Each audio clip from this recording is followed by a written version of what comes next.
Welcome to Put a Word on It, a podcast presented by Men of Valor. In each episode, we're going to talk with a different man, but each one with a unique journey from brokenness to freedom. I'm your host, Rudy. I spent over 40 years as a TV sportscaster, then retired and joined the Men of Valor program as a volunteer. So join the conversation, reconciling men to God, their families, and society.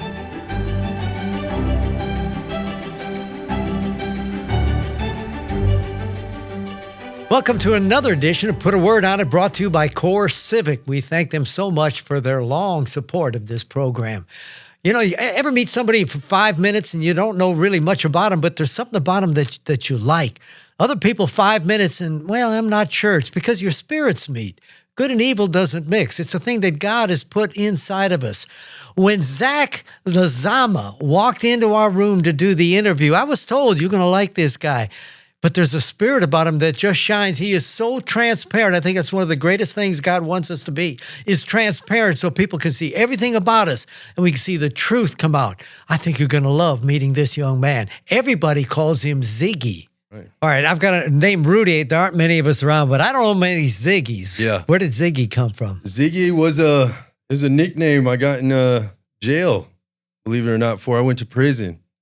And it just stuck, man. The guys in the pod, I guess they didn't like my name, Zach, and they gave me the name Ziggy, and I just took off with it, and it stuck. So I was there for a year and a half, so, you know. But it's kind of cool. People always remember Ziggy. I think it's kind of. I thought it fit. You look like a Ziggy, or not look, you act like a Ziggy. You got plenty of life about you. Oh, yeah. I love it. Just full of energy, loving life. Tell me about your life. Where'd you grow up? I grew up in Hobbs, New Mexico. Yeah, I grew up in Hobbs, New Mexico with a single mom and my younger brother. And it was rough, you know. I dealt with physical abuse and mental abuse, but... Not at home, but... No, I don't. At home, yeah, through my mom. Really? Yeah, through my mom, yeah. Yeah. She was alone trying to raise you and... Raise two boys. And you guys were full of life. Yeah, we were full of life. And, you know, I look back now, and going through my addiction and the things that I've done, I look back and, you know, she was dealing with something. You know what I mean? And she was taking it out on me. Not so much my brother. My brother caught a little bit, but she was taking it out on me. And, you know, now I realize I've forgiven my mom for what she was going through. She was going through addiction. You know what I mean? She hasn't exactly told me what, you know, but she told me she was going through some things. And you know what, a lot of us grow up and we don't spend time to get to know our parents because they had shadows in their past, things that happened to them. But we only judge them on what they're doing with us. Yeah. And so you probably rebelled from a lot of that, right? Yeah, I was mad at her. I remember being 8 years old. In my room, my mom just got done beating me. I literally crawled in my room, can't even walk, and I crawled in my room at 8 years old asking God to take my life. That's how bad it was. You know what I mean? And I couldn't take it. It was hard. You know what I mean? I felt alone. I was a child looking for comfort, looking for love, and I wasn't finding nothing. But my grandma was there. My grandma was always there. My grandma would show up when she needed to show up out of nowhere. And that's when I needed her the most. And she would show up out of the blue and get me out of that.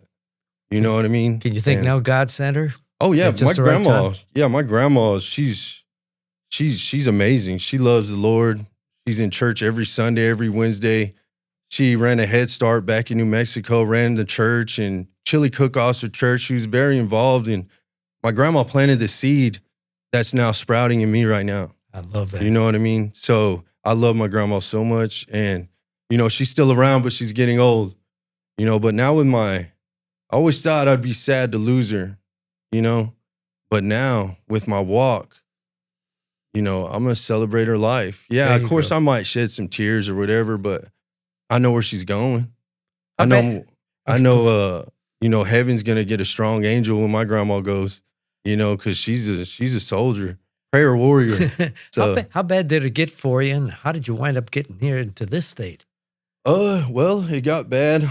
I finally had enough of my mom, and from like 8 years old to about 17, I was already using drugs and drinking and doing armed robberies.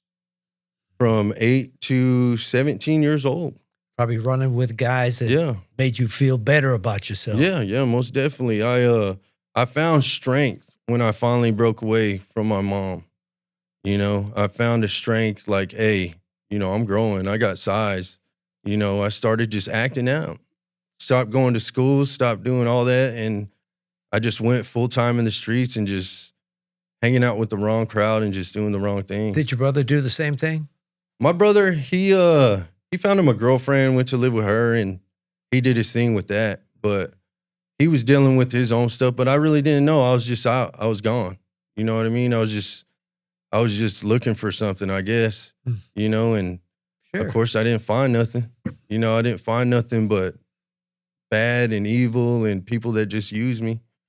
So how'd you get to Tennessee? Well, at 17, I met a girl, and I would eventually marry that girl, right? She fixed me up, cleaned me up, and it wasn't all the way perfect. You know, I was still battling addiction, but I was out of the streets, you know? And then we get married. We have two beautiful girls. And then I'm like, man, we got to get out of here. We got to get out of New Mexico. I don't want my girls to live here and grow up here because I already know it's here. So I just up and leave. I get on the road, start working on the road. I moved to Austin, Texas, start working, directional drilling. And then I moved them up there. Moved them up there to Austin. We start living. And then next thing you know, my addiction dug me another hole, you know? And I was like, man, we got to get out of here. You know, so I upped and left again, went on the road, came up to Nashville, started drilling. I lived in a tent for a little while, was working for about a month. And then I eventually moved them up here, got a house, and we just started living life again. But I was still battling my addiction. And then it just eventually progressed, and the road life started affecting, my addiction started affecting my marriage and my family. And that was a point where I didn't care. I was lost, man. I was so lost. I didn't care about their feelings. I didn't care that my kids are crying, begging for me to come home. You know, wanting their dad, wanting affection. I didn't care. I was in addiction. I was lost. Did you split? Yeah. She eventually kicked me out. And said she had enough. Did it lead to incarceration? And if it did, for what? It led to me going headfirst into the street. Drug dealing. I went on the road, went to South Dakota, started drug dealing heavily. I'm dealing drugs to multiple gangs. I don't care about nothing. I don't care about nobody. It got to a point where I couldn't even stand myself. It got to a point where I knew I couldn't take my own life. So I was trying to push the limit so somebody could take my life because I was tired of what I was doing to my kids. I was tired that their tears and them weeping, calling me to come home, did nothing to me. Did nothing. I felt nothing. And it hurt me so bad not to feel anything. You know, and I was looking and I was searching. I was pushing the limits, man. I was just wild. And, you know, Lord willing, nobody was able to do that. Nobody was up to that task. When did God come into your life? God came to my life when I finally went to prison. You know, for selling, right? For selling drugs, yeah. I had a sale and distribution and manufacturing of methamphetamines. I sold to CI, and they ended up giving me 8 years. How much you do? I did 3. I did 3 years of that 8. Did someone in there tell you about a God above? Yeah, believe it or not, it was the Latinos in prison. They approached me, and they told me, you know how things go, man. We all know prison. We know there's, you know, blacks, Mexicans, whites. You know, we know what it is. And I get in there, and they approach me, and they're like, what race are you? And I tell them I'm Hispanic, Native American, and Italian. And they're like, all right, well, bring your info to the yard, and we're going to talk to you. I was like, all right. So I went to the yard. They checked out my paperwork. They said, I want you to meet me in church. So I was like, all right, I can do that. So we went to chow, and then church came. And we went to church, and there's like 15 of them in there. And they're like, you can either roll with us or you can go check in, go to the back. And I'm like, well, I'm not going to check in.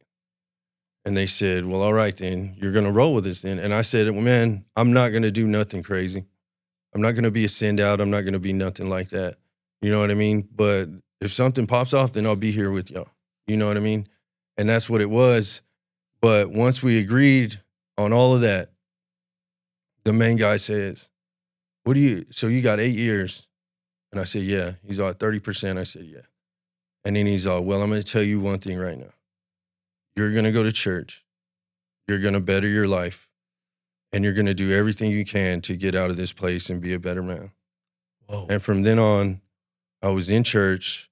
I did everything I had to do. I found God. I got saved. I got baptized.